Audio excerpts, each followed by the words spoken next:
And joining us now on the Unpacking It podcast, one of our favorite guests, CBS college basketball analyst, and now world famous dancer, Clark Kellogg. Clark, it's so good to see you. How are you?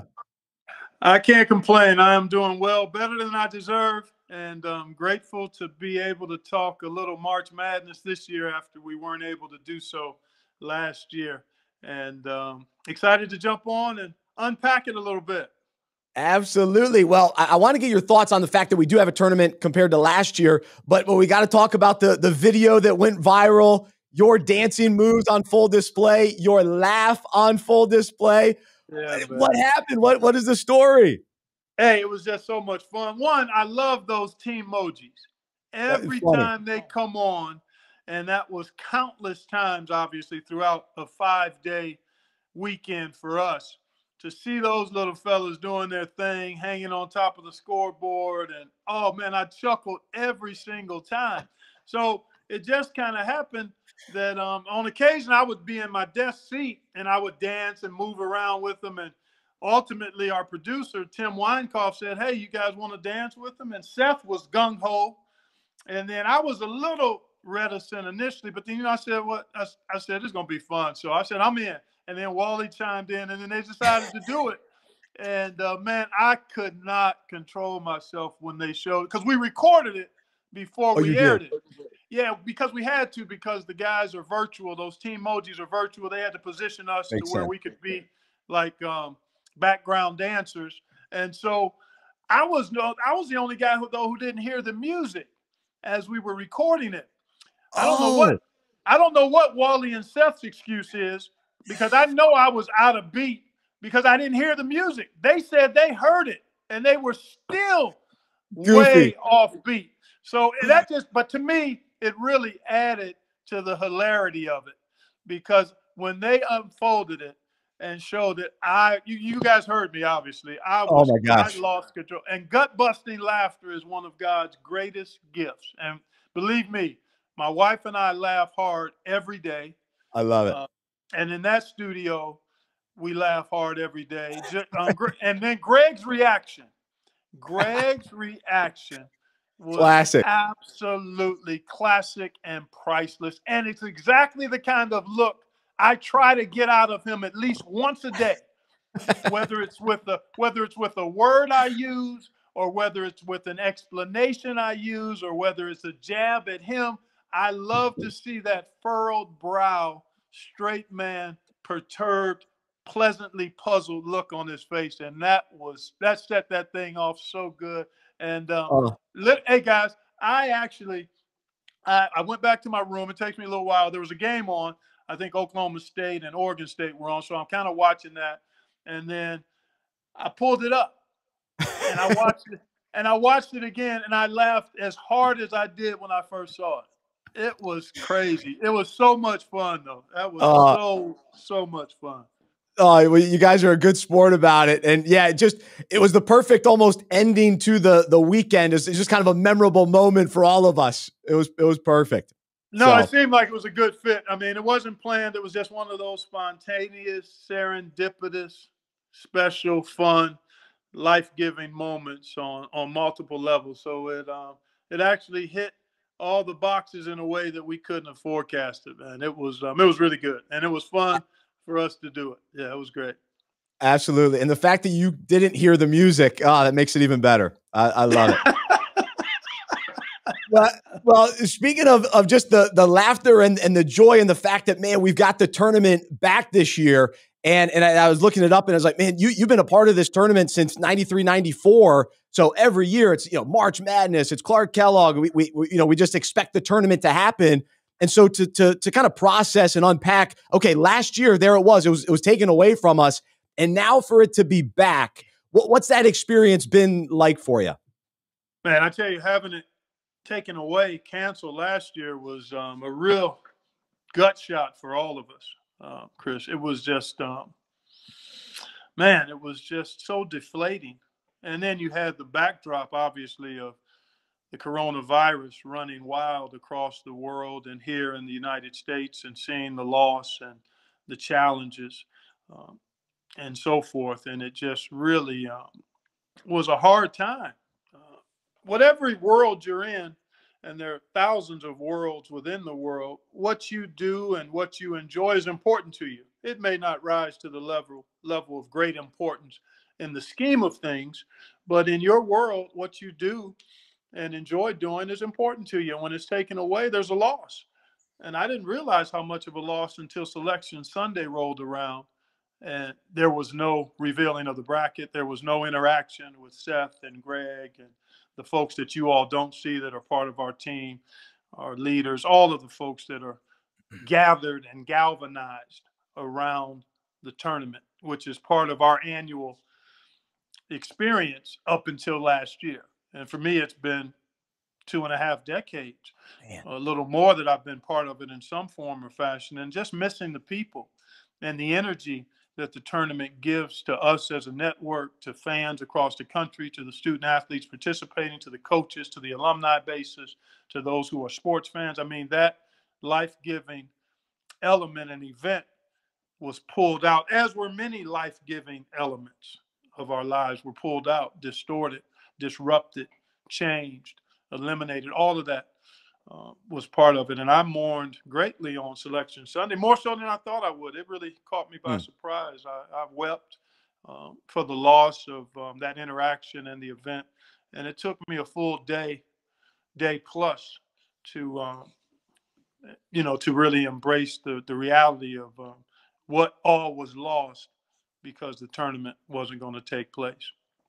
Yeah, and it's a reminder now this year that, man, we did miss it so much, and so we're just so thankful, and we almost have a new, at least for me, it's a new perspective on the tournament, and so we're embracing it even more. So yeah, maybe how has your even approach to the tournament this year changed, or just in reflecting now that it's back?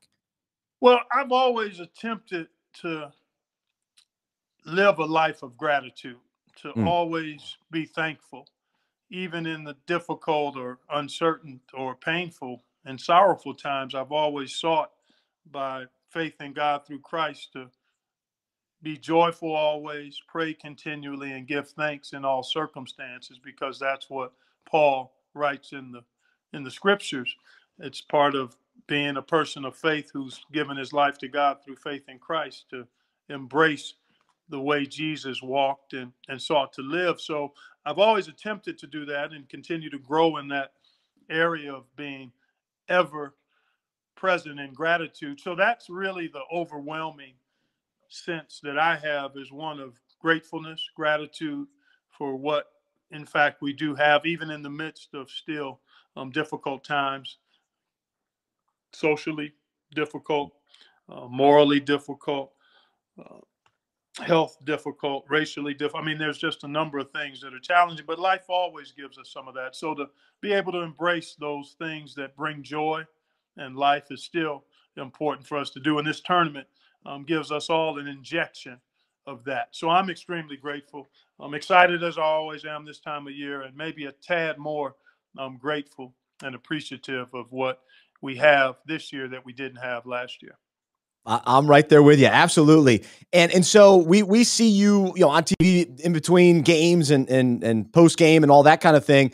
And I'm curious though, when the games are going on, what is your approach to watching them? Because I know for me, I've got 3 TVs going on. I'm flipping back and forth trying to make it all work. How do you handle it? Are people interacting with each other? Do you like to just hone in and focus on kind of your own thoughts and writing notes down? What's your approach? I typically tend to focus on the games and make notes for myself, but I'm enjoying the people that are part of our team, not just the guys at the desk with me, but those that are part of our team in terms of the camera folks and our audio folks and our producer and director. We're having fun, lighthearted banter. We're enjoying the excitement of the moments, the drama-filled moments that happen. I'm screaming and hollering on occasion. There's a potpourri of engagement and activity, and I try to embrace it all while watching the game. And over the years, I've been able to kind of do that at a decent level. But I love the game. I mean, I love watching it. I love seeing how it plays out. I love seeing kids perform under the spotlight that they're under. Love seeing how coaches, I mean, there's so many different parts of it that I really enjoy. But I'm trying to watch the game. And as we get fewer and fewer teams remaining, then you can really home in on the games more individually. But I'm always trying to find snippets and nuggets. And because of where we sit in our broadcast position, Bryce, I actually can listen to any game I want to just by through the push of a button. So I'll bounce around. Oh, that's cool. Trying to stagger through catching TV timeouts and then getting to game action that's going on and being able to pick up some nuggets from the commentators or a couple of minutes of play and that kind of thing. So I'm pretty active as I'm trying to juggle. And those first few days are really tough because there's so many games going on the first 2 days. It was kind of cool this year to have the first four be all in one day. But this was our first time as a CBS studio doing the first four. So it added to the length of our days. I mean, we usually do 4 intense days when the tournament starts. This year we did 5 because of the uniqueness of the schedule. Oh, that's cool. I graduated from App State, so we were psyched to be in the tournament and bummed to not fall short. Oh, great comeback. Yeah. So it was a good fight. Good fight. That was a great run the Mountaineers had, man. And that's part of the joy of the tournament because, again, alums like you, your alma mater, is part of the field of 68. It just brings a level of excitement and joy because of your connection to the institution. So it's that's part of the magic. I think that's part of the secret sauce of the tournament, in my opinion. No question. And so now we've got the Sweet 16 set. And I'm curious, is there a coach or a story that you're most happy about or most intrigued by heading into the Sweet 16? There are always those, Bryce, as you well know. You get attached to teams and players and coaches for different reasons, and we get a chance through our work to interact with a lot of them. And Oral Roberts has been a team. Obviously, they beat my alma mater, Ohio State, but I had watched them a couple of weeks before the tournament and knew this would be a dangerous team. I actually had an interaction with this team during the summer after the George Floyd death, the just senseless killing of George Floyd at the hands of police officers in Minneapolis, a police officer, I should say. And I got reached out to by a number of coaches to talk to their teams. Obviously, Ohio State, I'm an alum there and live here in Columbus, but Paul Mills reached out to me and asked me to speak to his team around using their voice, having the perspective to engage in social justice and how you would try to handle that. Talked a little bit about the team and how you continue to focus in a really unique environment to try to be your best. So I actually had interaction with that group in somewhat of a non-basketball context. So to see that team do what it's done, the Golden Eagles into the Sweet 16, part of a historic bracket, if you will, on that side of it. Just absolutely crazy when you look at the aggregation of seed numbers in that side of the Sweet 16, unprecedented. But anyway, so yeah, I was happy to see them. I have, Michigan being a Big Ten guy, even though I'm an Ohio State guy, Juwan Howard, to see him have the kind of success that he's had in just year 2 and the way they play has really been enjoyable. And the Gonzaga Bulldogs have been a great story all season. I've had a chance to interact with Mark Few over the years. Terrific guy and coach, and would be a great story to see them go undefeated. Scott Drew, I mean, I could actually highlight every team. All 16. In terms of direct interaction in one form or another. So I'm thrilled for all of the kids, but those are a few that may rise a little higher than the others just because of personal interaction and relationship. Absolutely. And I want to highlight a tweet that you had within the last week or so, where you said you learned early in your CBS Sports March Madness journey, being surprised and wrong with my picks is to be embraced and enjoyed. And when I'm occasionally right, it's more luck than any expert knowledge. And I think, we as fans, we're looking at you guys as the analysts and know that you're following the sport closely all year long. And so we're ripping up our brackets after day one. So are you. But instead of, oh, I got to stick to my bracket, or I got to, the pressure to be right. I appreciate this approach. So how long did it take you to, I guess you said early in your career, what led you to understand that perspective? Well, the unpredictability of the tournament, Bryce. I mean, there are things that happen in the tournament, no matter how much you've analyzed and watched teams, you're looking at teams you've never seen. And you've watched them 5 or 6 times. And you've never seen them do what they do here. A guy who averages 4 points goes for 24. How can you predict that? No. A team that's not good defensively all of a sudden is a demon at the defensive end of the floor. How can you predict that?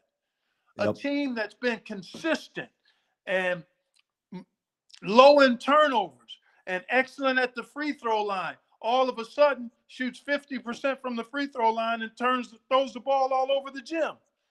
You can't predict this stuff. You basically evaluate on what the information has shown you and what your experience has guided you to believe, and then you make a guess as to what might happen. And sometimes it plays out the way you anticipate, but so many times, particularly in this event, the pressure, the expectations, the hunger of the underdog, the pressure that's on the favorite, all of these things, teams that have been disjointed. This year more so than ever because of COVID-related issues, but in the past, injuries to a key player, lack of practice, any number of things, and you don't know all of that stuff. Guys that may be playing but may only be 80% and they're not practicing. And that, so many different things. So that's why Seth Davis, I'll tell you a quick funny story. Seth Davis, when he first joined, he came on board with us on the set during the Final Four, probably 2003 or 4. And he's coming from a writing background, terrific writer, great guy, love him like a brother. And he's getting tied into wanting to be right with his picks. And I looked dead at him. I said, hey, if you're sitting up here beating yourself up about being wrong, you're not going to last. That's right.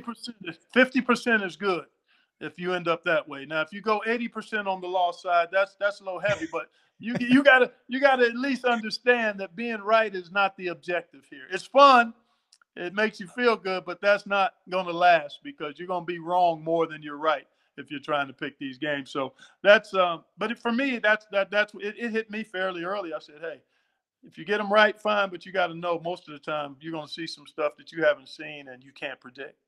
That's right. So I want to parallel this to our faith journey.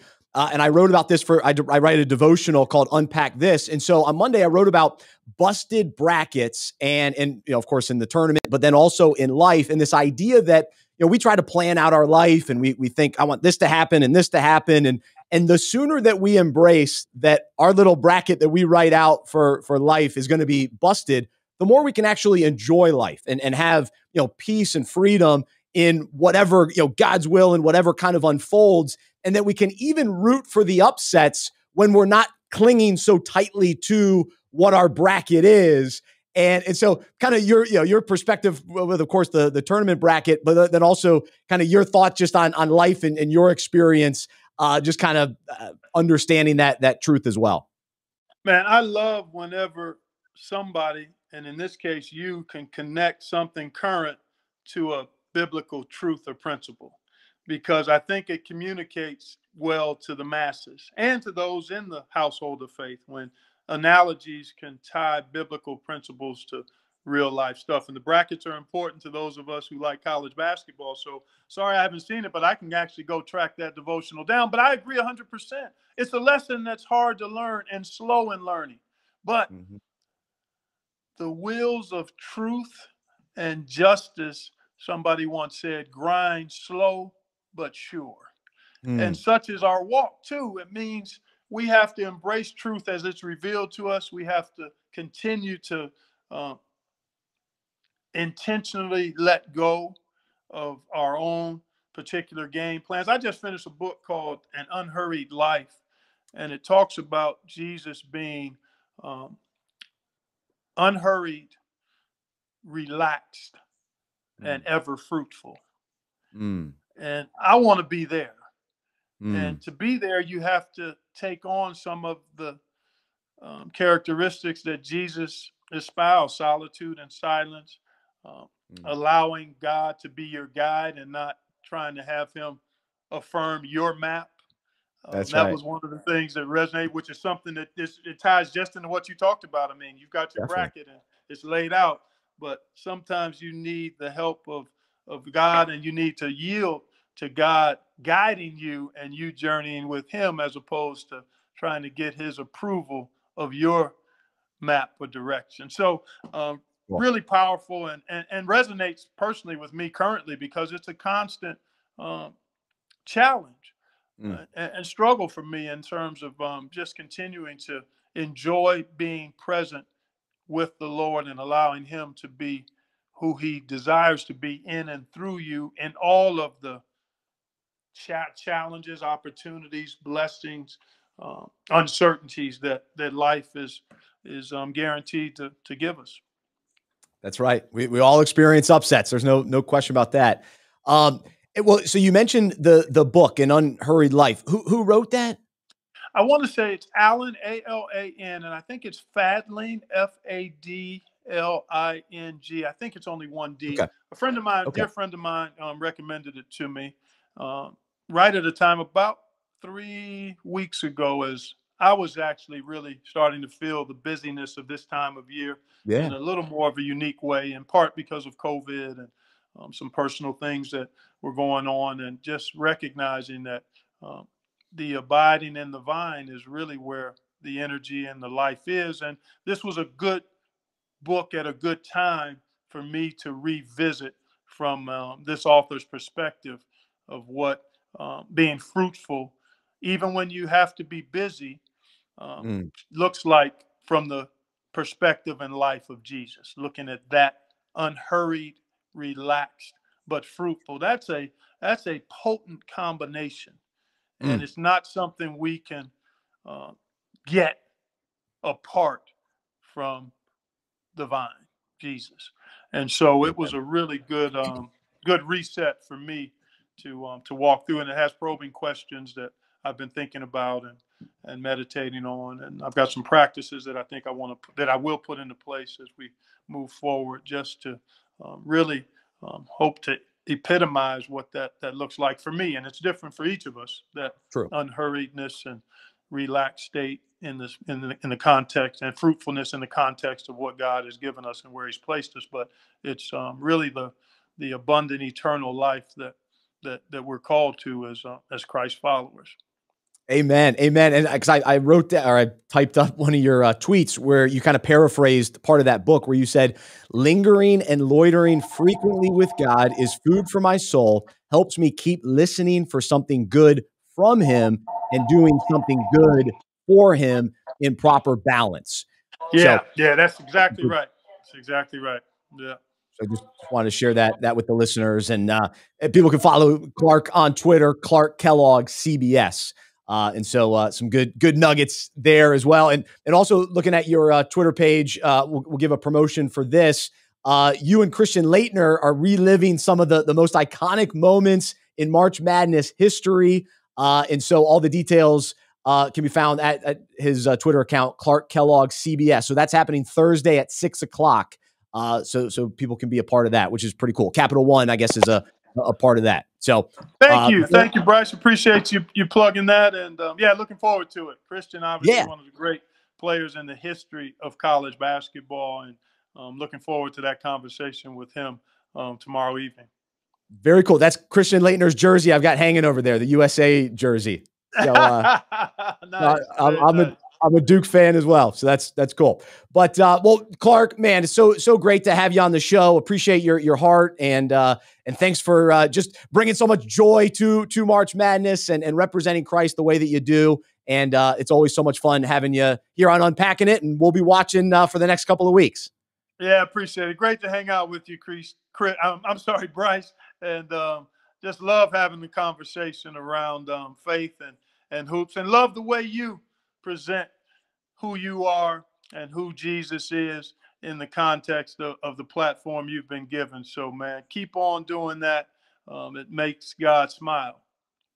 Well, I appreciate that. Absolutely. Well, there's Clark Kellogg, CBS college basketball analyst, joining us here on Unpacking It.